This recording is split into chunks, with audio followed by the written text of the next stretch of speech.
ಅದು ಆಸ್ಪತ್ರೆಯ ಒಳಗಡೆ ವೈದ್ಯಕೀಯ ಟೆಸ್ಟ್ ಆಯಿತು.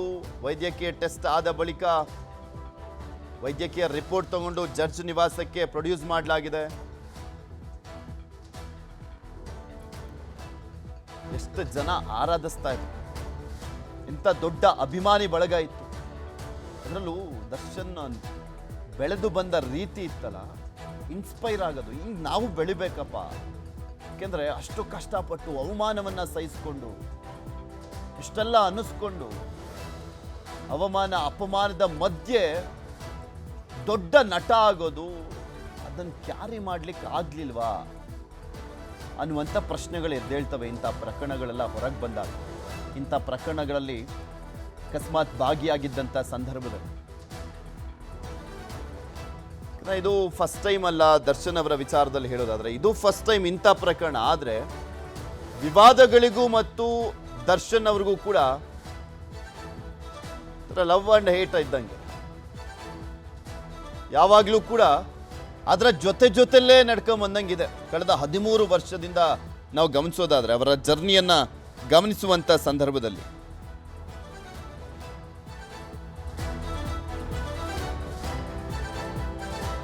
ಅಟ್ ಪ್ರೆಸೆಂಟ್ ಈಗಿರುವಂತ ಒಂದು ಅಭಿಮಾನಿ ಬಳಗವನ್ನ ಗಮನಿಸಿದ್ರೆ, ದರ್ಶನ್ ಅವರಿಗೆ ಇರುವಂತ ಅಭಿಮಾನಿ ಬಳಗ ಮತ್ತಾರಿಗೂ ಇಲ್ವೇನೋ ಅನ್ನುವಂಥ ರೀತಿಯಲ್ಲಿ ಅವರ ಅಭಿಮಾನಿಗಳು ಅವರನ್ನು ಪೂಜಿಸ್ತಾರೆ. ಯಾಕೆಂದರೆ ಯಾವುದೇ ಫಂಕ್ಷನ್ ಆಗಲಿ ಏನೇ ಆಗಲಿ, ಅವ್ರ ಬರ್ತಡೇ ಇರಲಿ, ಜನಸಾಗರ ಯಾವ ರೀತಿಯಾಗಿ ಸೇರಿರುತ್ತೆ ಅನ್ನುವಂಥದ್ದನ್ನು ನೋಡಿದ್ದೀವಿ. ನಾವೆಲ್ಲೇ ಓಡಾಡುವಂಥ ಸಂದರ್ಭದಲ್ಲಿ ನೀವು ಕೂಡ ನೋಡಿದ್ದೀರಲ್ಲ, ಯಾವುದೇ ಆಟೋದ ಹಿಂದೆ, ಹಾಗೆ ಅವರ ಅಭಿಮಾನಿಗಳು ಅವರ ಕಾರ್ಗಳ ಹಿಂದೆ, ಬೈಕ್ಗಳ ಮುಂದೆ ಅವ್ರ ಫೋಟೋಗಳನ್ನು ಹಾಕುವಂಥದ್ದು, ಡಿಬಾಸ್ ಅಂತ ಹಾಕ್ಕೊಳ್ಳುವಂಥದ್ದು. ದರ್ಶನ್ ಅವರನ್ನ ಕರ್ಕೊಂಡು ಹೋಗಲಾಗ್ತಾ ಇರುವಂಥ ದೃಶ್ಯಾವಳಿ ಕೂಡ ಸಿಕ್ಕಿದೆ, ಅದನ್ನು ಕೂಡ ನಿಮ್ಮ ಮುಂದೆ ಇಟ್ಟಿದ್ದೀವಿ. ವೈಟ್ ಟಿ ಶರ್ಟ್ ದರ್ಶನ್ ಧರಿಸಿರುವಂಥದ್ದು. ಮೈಸೂರಿಂದ ಕರ್ಕೊಂಡು ಬರಲಾಯಿತು ಬೆಳಗ್ಗೆನೆ ಅವರನ್ನ. ಮೈಸೂರಿಂದ ಕರ್ಕೊಂಡು ಬಂದು ಅಂದರೆ ಬೆಳಗ್ಗೆ 10:30 ಅವ್ರನ್ನ ವಿಚಾರಣೆ ಮಾಡಲಾಯಿತು. ಕೋರ್ಟ್ಗೆ ಪ್ರೊಡ್ಯೂಸ್ ಮಾಡಿ ಎಷ್ಟು ದಿನಗಳ ಕಾಲ ಕಸ್ಟಡಿಗೆ ಪಡ್ಕೊಳ್ತಾರೆ ನೋಡಬೇಕು. ಮಧ್ಯಾಹ್ನ ಕೂಡ ಹೇಳ್ತಾ ಇದ್ದೆ, ಇಂಥ ಪ್ರಕರಣ ಬಂದಾಗ ಪೊಲೀಸರು ತುಂಬಾ ಪ್ರೆಷರನ್ನು ಫೇಸ್ ಮಾಡ್ತಾ ಇರ್ತಾರೆ. ತುಂಬಾ ಪ್ರೆಷರ್ ನಡುವೆ ನಮಗೆ ಬೆಳಗ್ಗೆನೆ ದಿಢೀರಂತ ನ್ಯೂಸ್. ಇದು ಒಂದು ರೀತಿಯಾಗಿ ಶಾಕಿಂಗ್ ನ್ಯೂಸ್. ಚಿತ್ರರಂಗಕ್ಕೆ, ಕರ್ನಾಟಕಕ್ಕೂ ಕೂಡ ಒಂದು ರೀತಿಯಾಗಿ ಶಾಕಿಂಗ್ ನ್ಯೂಸ್ ಇದು. ತುಂಬ ದೊಡ್ಡ ಮಟ್ಟದಲ್ಲಿ ಬೆಳೆದಿದ್ದಂಥ ಒಬ್ಬ ನಟ ಈ ರೀತಿಯಾಗಿ ಅರೆಸ್ಟ್ ಆಗ್ತಾರೆ, ಅದೇ ಒಂದು ಕೊಲೆ ಪ್ರಕರಣದಲ್ಲಿ ಅನ್ನುವಂಥದ್ದನ್ನ ಯಾರೂ ಕೂಡ ನಿರೀಕ್ಷೆ ಮಾಡಲಿಲ್ಲ. ಎಲ್ರಿಗೂ ಗೊತ್ತಿರುವಂಥ ವಿಚಾರ ಅಂದರೆ, ಡೈರೆಕ್ಟಾಗಿ ಮಾತನಾಡ್ತಾರೆ ದರ್ಶನ್, ಯಾವುದು ಮನಸ್ಸಲ್ಲಿ ಇಟ್ಕೊಳ್ಳೋದಿಲ್ಲ. ಡೇರ್ ಅಂಡ್ ಡೆವಿಲ್ ಆಗಿರ್ತಾರೆ. ಆದರೆ ಕೊಲೆ ಮಾಡಿಸುವ ಹಂತಕ್ಕೆ ಹೋದ್ರ ದರ್ಶನ್ ಅನ್ನುವಂಥದ್ರ ಬಗ್ಗೆನೇ ಈಗಿರುವಂಥ ಯಕ್ಷ ಪ್ರಶ್ನೆ. ಈ ಹಂತಕ್ಕೆ ಹೋಗ್ಬಿಟ್ರಾ, ಆ ಹಂತಕ್ಕೆ ಇಳಿದು ಬಿಟ್ರಾ ಅಂತ. ತನ್ನ ಅಭಿಮಾನಿಗಳನ್ನ ಸೆಲೆಬ್ರಿಟಿ ಅಂತ ಕರೀತಾರೆ ಅವರು. ತನ್ನ ಅಭಿಮಾನಿಗಳನ್ನ, ಅಭಿಮಾನಿ ದೇವರುಗಳನ್ನ, ನಾನೆಲ್ಲ ಸೆಲೆಬ್ರಿಟಿ, ನನ್ನ ಅಭಿಮಾನಿಗಳು ಸೆಲೆಬ್ರಿಟಿ ಅಂತ ಹಚ್ಚೆ ಹಾಕ್ಸ್ಕೊಂಡಿದ್ದಾರೆ ಅವರು, ತಮ್ಮ ಎದೆಯಲ್ಲಿ ಇಟ್ಕೊಂಡಿದ್ದಾರೆ. ಅಂತ ವ್ಯಕ್ತಿ ಇಂಥ ಕೊಲೆ ಪ್ರಕರಣದಲ್ಲಿ ಭಾಗಿಯಾಗಿದ್ರ? ನೀವು ನೋಡಿದಿರಲ್ಲ, ದರ್ಶನ್ ಅವರು ಮನುಷ್ಯರನ್ನ, ಪ್ರಾಣಿಗಳನ್ನು ತುಂಬ ಚೆನ್ನಾಗಿ ಪ್ರೀತಿಸ್ತಾರೆ. ಅವರ ಫಾರ್ಮ್ ಹೌಸಲ್ಲೆಲ್ಲ, ಮತ್ತೊಂದು ಕಡೆ ಅವರು ಅರಣ್ಯ ಇಲಾಖೆಯ ಅಂಬಾಸಿಡರ್ ಕೂಡ ಆಗಿದ್ರು. ಪ್ರಾಣಿಗಳನ್ನು ಯಾವ ರೀತಿಯಾಗಿ ಪ್ರೀತಿಸ್ತಾರೆ ನಿಮಗೆಲ್ರಿಗೂ ಕೂಡ ಗೊತ್ತಿದೆ. ಆದರೆ ಅಂಥ ವ್ಯಕ್ತಿಯ ಮನಸ್ಸಲ್ಲಿ ಇಷ್ಟೊಂದು ದ್ವೇಷ ಇತ್ತ? ಇಷ್ಟೊಂದು ಕಠೋರವಾಗಿ ನಿರ್ಧಾರವನ್ನು ಮಾಡಿಬಿಟ್ರ? ಕೊಲೆ ಮಾಡಿಸುವ ಹಂತಕ್ಕೆ ಹೋಗ್ಬಿಟ್ರ ದರ್ಶನ್? ಜೈಲು ಹೊಸದಲ್ಲ, ನಾನು ಹೇಳ್ತಾ ಇದ್ನಲ್ಲ, ಜೈಲು ಹೊಸದಲ್ಲ ದರ್ಶನ್ ಅವರಿಗೆ. 28 ದಿನ ಅಂತ ಕಾಣಿಸುತ್ತೆ. 2011ರಲ್ಲಿ ಅವರು ಅವರ ಪತ್ನಿಯ ವಿಚಾರಕ್ಕೆ ಸಂಬಂಧಪಟ್ಟಂತೆ ಆದಂಥ ಗಲಾಟೆಯಲ್ಲಿ ಜೈಲಲ್ಲಿದ್ದರು 28 ದಿನ.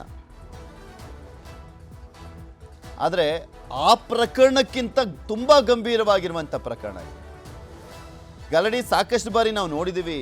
ಇತ್ತೀಚೆಗೆ ಅಂದರೆ ಉಮಾಪತಿ ಅವ್ರ ಜೊತೆ, ಪ್ರೊಡ್ಯೂಸರ್ ಅವ್ರ ಜೊತೆ ಕಿತ್ತಾಡ್ಕೊಂಡಿದ್ದಂಥ ವಿಚಾರ, 25 ಕೋಟಿ ಯಾವುದೋ ವಿಚಾರಕ್ಕೆ ಸಂಬಂಧಪಟ್ಟಂತೆ ಸಂದೇಶ್ ನಾಗರಾಜ್ ಅವರ ಜೊತೆ ಕಿತ್ತಾಡ್ಕೊಂಡಿದ್ದಂಥ ವಿಚಾರ ಆಗಿರ್ಬೋದು. ಅದೊಂದು ದೊಡ್ಡ ಗಲಾಟೆ ಆಗಿತ್ತು. ಸಪ್ಲೈಯರ್ ಮೇಲೆ ಹಲ್ಲೆಯನ್ನು ಮಾಡಿದ್ರು ಅನ್ನುವಂಥದ್ದು, ಯಜಮಾನ ಶೂಟಿಂಗ್ ಟೈಮ್ನಲ್ಲಿ ಸಹ ನಟರಿಗೆ ಯಾರಿಗೋ ಹೊಡೆದಿದ್ರು ಅನ್ನುವಂಥದ್ರ ಬಗ್ಗೆ ಯಾವುದೋ ಒಂದು ವಿಚಾರ ದೊಡ್ಡ ಮಟ್ಟದಲ್ಲಿ ಸುದ್ದಿ ಆಗಿತ್ತು. ಈ ಒಂದು ವಿವಾದಗಳ ನಡುವೆ ಈ ಪ್ರಕರಣ ಇದೆಯಲ್ಲ, ಕಂಪ್ಯಾರಿಸನ್ನೇ ಇಲ್ಲ ಬಿಡಿ. ಈಗ ಬೈಯೋದು ಅಥವಾ ಯಾರೋ ಒಬ್ಬ ವ್ಯಕ್ತಿ ಒಡೆಯುವಂಥದ್ದು ಬೇರೆ, ಆದರೆ ಕೊಲೆಯನ್ನೇ ಮಾಡಿಸಿದ್ದಾರೆ ಅಥವಾ ಕೊಲೆಯನ್ನ ಮಾಡಿಬಿಟ್ಟಿದ್ದಾರಾ ಅನ್ನುವಂಥ ಪ್ರಶ್ನೆಗಳು ಉಟ್ಕೊಳ್ತಾ ಇದೆಯಲ್ಲ, ಇದು ತುಂಬ ಸೀರಿಯಸ್ ಕೇಸ್. ಯಾಕಂದರೆ ನಮ್ಮ ಚಿತ್ರರಂಗ, ಸ್ಪೆಷಲಿ ಕನ್ನಡ ಚಿತ್ರರಂಗ ಅಂದರೆ doctor Rajkumar, doctor Vishnuvardhan, doctor Ambareesh ಎಲ್ಲರೂ ಕೂಡ ಒಂದು ಮೇಲ್ಪಂಕ್ತಿಯನ್ನು ಹಾಕೊಟ್ಟಿದ್ದಾರೆ. ಈಗ ಬರ್ತಾ ಇರುವಂಥ ಎಕ್ಸ್ಕ್ಲೂಸಿವ್ ದೃಶ್ಯಾವಳಿ ತೋರಿಸ್ತಾ ಇದ್ದೀವಿ. ಪವಿತ್ರ ಗೌಡ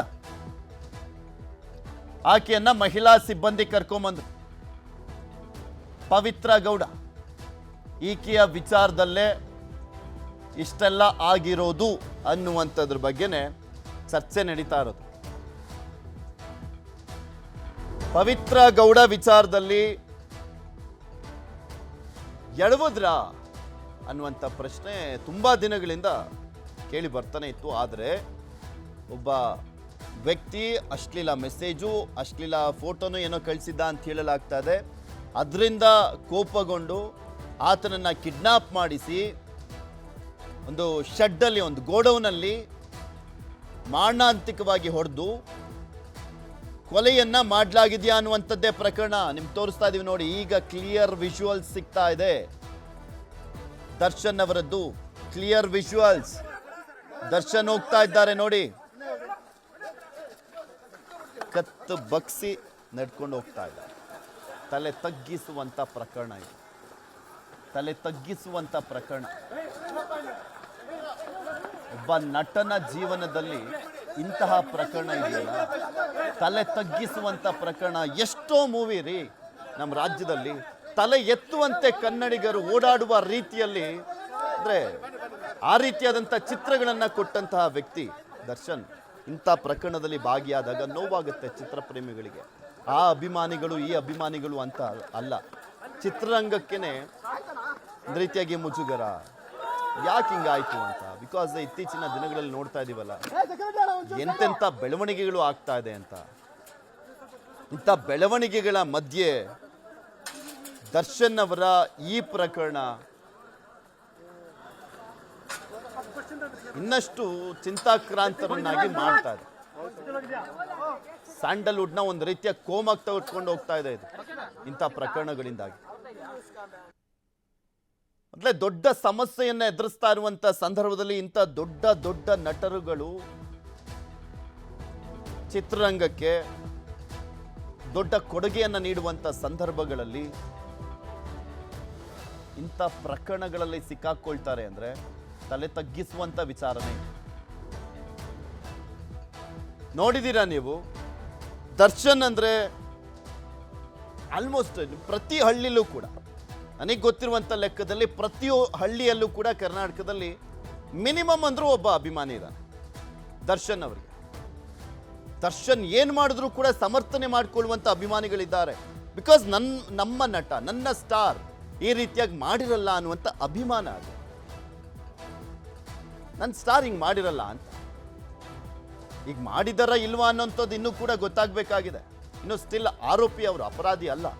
ನಾನು ಮಾಡೇ ಬಿಟ್ಟಿದ್ದಾರೆ ಅನ್ನುವಂಥದ್ದು ಹೇಳ್ತಿರುವಂಥದ್ದಲ್ಲ. ಆದರೆ ಇಂಥ ಪ್ರಕರಣಗಳಲ್ಲಿ ಪೊಲೀಸರು ಸುಮ್ಮನೆ ಬಂಧಿಸೋದಿಲ್ಲ, ನೆನ್ಪಿಟ್ಕೊಳ್ಳಿ. ಅದು ಸುಮ್ಮನೆ ಬಂಧಿಸೋದಿಲ್ಲ. ಒಬ್ಬ ಸ್ಟಾರ್ ನಟನನ್ನು, ಅವ್ರಿಗೆ ಗೊತ್ತಿದೆ ಏನಾಗುತ್ತೆ ಅಂತ, ಸುಮ್ಮನೆ ಬಂಧಿಸಿದಾಗ, ಸಾಕ್ಷ್ಯಗಳಿಲ್ಲದೆ ಕರ್ಕೊಂಬಂದಾಗ ಏನಾಗುತ್ತೆ, ಬಂಧಿಸಿದಾಗ ಏನಾಗುತ್ತೆ, ಕಸ್ಟಡಿಗೆ ಪಡೆದಾಗ ಏನಾಗುತ್ತೆ ಚೆನ್ನಾಗಿ ಗೊತ್ತಿದೆ ಪೊಲೀಸರಿಗೆ. ಸುಮ್ಮನೆ ಕೈ ಹಾಕೋದಕ್ಕೂ ಹೋಗೋದಿಲ್ಲ, ರಿಸ್ಕ್ ಅನ್ನ ತೆಗೆದುಕೊಳ್ಳೋದಿಲ್ಲ ಕೆಲವೊಂದು ಪ್ರಕರಣಗಳಲ್ಲಿ. ಆದರೂ ಕೂಡ ಅರೆಸ್ಟ್ ಮಾಡಿದ್ದಾರೆ, ಕೋರ್ಟ್ಗೆ ಪ್ರೊಡ್ಯೂಸ್ ಮಾಡ್ತಾ ಇದ್ದಾರೆ, ಮತ್ತೆ ಕಸ್ಟಡಿಗೆ ಕೇಳೋದಕ್ಕೆ ಮುಂದಾಗಿದ್ದಾರೆ ಅಂದ್ರೆ ಈ ಪ್ರಕರಣ ಹಂಗಿದೆ. ತುಂಬಾ ಗಂಭೀರವಾಗಿದೆ ಈ ಪ್ರಕರಣ. ಗಂಭೀರವಾದಂತ ಪ್ರಕರಣನೇ. ಕೊಲೆ ಅಂದ್ರೆ ಇನ್ನೇನು, ಒಂದು ಜೀವವನ್ನ ತೆಗೆಯುವ ಹಂತಕ್ಕೆ ಹೋಗ್ಬಿಟ್ರ? ಅಷ್ಟೊಂದು ಕಠೋರ ಮನಸ್ಥಿತಿ ಬಂದ್ಬಿಡ್ತಾ? ಅದು ಭೀಕರವಾಗಿ ಕೊಲೆ ಮಾಡುವಂತ ಹಂತಕ್ಕೆ ಹೋಗ್ಬಿಟ್ರ ಅಂತ? ಕೊಲೆ ಮಾಡಿಸುವ ಹಂತಕ್ಕಾದ್ರೂ ಆಗ್ಲಿ, ಕೊಲೆ ಮಾಡುವ ಹಂತಕ್ಕಾದ್ರೂ ಆಗ್ಲಿ, ಕೊಲೆ ಮಾಡಿಸೋದು ದೊಡ್ಡ ಅಪರಾಧನೇ. ಇವರ ಇನ್ವಾಲ್ವ್ಮೆಂಟ್ ಎಷ್ಟು ಮಟ್ಟಿಗಿದೆ ಇದರಲ್ಲಿ ಇನ್ನೂ ಕೂಡ ಗೊತ್ತಾಗಬೇಕು. ದರ್ಶನ್ ಅವರ ಇನ್ವಾಲ್ವ್ಮೆಂಟ್ ಎಷ್ಟು ಮಟ್ಟಿಗಿದೆ ಈ ಪ್ರಕರಣದಲ್ಲಿ ಅಂತ.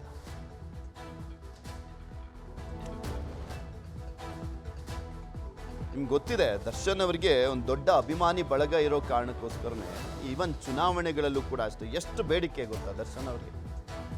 ನಮ್ಮ ಕ್ಷೇತ್ರದಲ್ಲಿ ಬಂದು ಪ್ರಚಾರ ಮಾಡಲಿ, ನಮ್ಮ ಕ್ಷೇತ್ರದಲ್ಲಿ ಬಂದು ಪ್ರಚಾರ ಮಾಡಲಿ, ದೊಡ್ಡ ಜನಸಾಗರ ಸೇರುತ್ತೆ, ಅಭಿಮಾನಿ ಬಳಗ ಇದೆ ಅಂತ.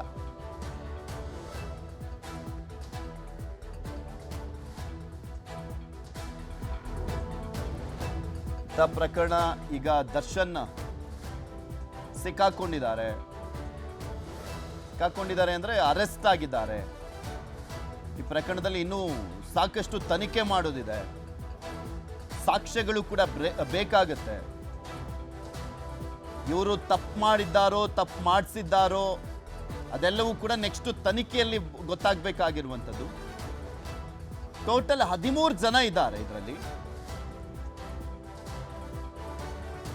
ದರ್ಶನ್ ಎಲ್ಲಿ ತಪ್ಪು ಮಾಡಿದ್ದಾರೆ ಅಂದ್ರೆ ಅಂತ ಏನು ಹೇಳಲಾಗ್ತದೆ, ಚರ್ಚೆಗಳಿದೆ. ಕೊಲೆಯನ್ನ ಮಾಡಿಸಲಾಗಿದೆ, ಕೊಲೆ ಆಗಿದೆಯಲ್ಲ ಆ ವಿಚಾರದಲ್ಲಿ ಎಲ್ಲಿ ಎಡವಿದ್ದಾರೆ ಅಂದ್ರೆ ಆ ಪವಿತ್ರ ಗೌಡ ಆಕೆ ಇದ್ದಾಳಲ್ಲ, ಆಕೆಯ ವಿಚಾರದಲ್ಲಿ ಕಿಡ್ನಾಪ್ ಮಾಡಿಸಿ ಒಂದು ಗೋಡೌನ್ಗೆ ಕರೆಸಿ ಹಲ್ಲೆಯನ್ನ ಸ್ವತಃ ದರ್ಶನ್ನೇ ಮಾಡಿದ್ದಾರಾ ಗೊತ್ತಾಗಬೇಕು. ಬಿಕಾಸ್ ಆರೋಪಿಗಳ ಕೊಟ್ಟಿರುವಂತ ಸ್ಟೇಟ್ಮೆಂಟ್ ಪ್ರಕಾರ ನಾವು ನೋಡೋದಾದ್ರೆ ಆರೋಪಿಗಳು ಹೇಳ್ತಾರೆ ಅಲ್ಲಿ ಸ್ಟೇಟ್ಮೆಂಟ್ಗಳಲ್ಲಿ, ಪೊಲೀಸರು ವಿಚಾರಣೆ ಮಾಡಿದಂಥ ಸಂದರ್ಭದಲ್ಲಿ 2 ದಿನಗಳ ಕಾಲ ವಿಚಾರಣೆ ಮಾಡಿದಾರಲ್ಲ ಪೊಲೀಸರು, ಈ ಸಂದರ್ಭದಲ್ಲಿ ಆರೋಪಿಗಳು ದರ್ಶನ್ ಬೆಲ್ಟಲ್ಲಿ ಹೊಡೆದಿದ್ದಾರೆ, ಅಲ್ಲಿದ್ದಂಥ ಈ ಪೀಸ್ಗಳು ಸಿಗ್ತಾವಲ್ಲ, ಮರದ ಪೀಸ್ಗಳೆಲ್ಲ ಅದರಲ್ಲಿ ಹೊಡೆದಿದ್ದಾರೆ, ಕೈ ಕಾಲು ಕಟ್ಟಿ ಗೋಡೆಗೆ ಎಸೆಯಲಾಗಿದೆ ಸಾಕಷ್ಟು ಬಾರಿ ಅನ್ನುವಂಥದ್ರ ಬಗ್ಗೆನೂ ಕೂಡ ಹೇಳಿಕೆಯಲ್ಲಿ ದಾಖಲಾಗಿದೆ. ಯಾರು ಕೊಟ್ಟಿರೋದು? ಆರೋಪಿಗಳು ಕೊಟ್ಟಿರುವಂಥ ಹೇಳಿಕೆ. ಅವರೆಲ್ಲರ ಟೀಮ್ ಇದೆಯಲ್ಲ, ಅವರೆಲ್ಲರೂ ಕೂಡ ದರ್ಶನ್ ಅವರ ಆಪ್ತ ಬಳಗದಲ್ಲಿ ಇರುವಂಥವ್ರು. ದರ್ಶನ್ ಮನೆಯಲ್ಲಿ ಕೆಲಸ ಮಾಡುವಂಥವರಾಗಿರ್ಬೋದು, ಅಥವಾ ಅವ್ರ ಜೊತೆಲಿದ್ದಂಥವರಾಗಿರ್ಬೋದು, ಅವರ ಆಪ್ತ ಬಳಗದಲ್ಲಿದ್ದಂಥವರಾಗಿರ್ಬೋದು. ಇನ್ನಷ್ಟು ಮಾಹಿತಿಯನ್ನ ಕೊಡ್ತಾ ಹೋಗ್ತೀವಿ. ಇದೇ ಪ್ರಕರಣಕ್ಕೆ ಸಂಬಂಧಪಟ್ಟಂತೆ ಕೋರ್ಟ್ಗೆ ಪ್ರೊಡ್ಯೂಸ್ ಮಾಡಿದ ಬಳಿಕ ಎಷ್ಟು ದಿನಗಳ ಕಾಲ ಪೊಲೀಸ್ ಕಸ್ಟಡಿಗೆ ಕೊಡಲಾಗುತ್ತೆ ದರ್ಶನ್ ಅವರನ್ನ ಅನ್ನುವಂಥದ್ದು ಕೂಡ ಇನ್ನೇನು ಕೆಲವೇ ಕ್ಷಣಗಳಲ್ಲಿ ಉತ್ತರ ಸಿಗುತ್ತೆ.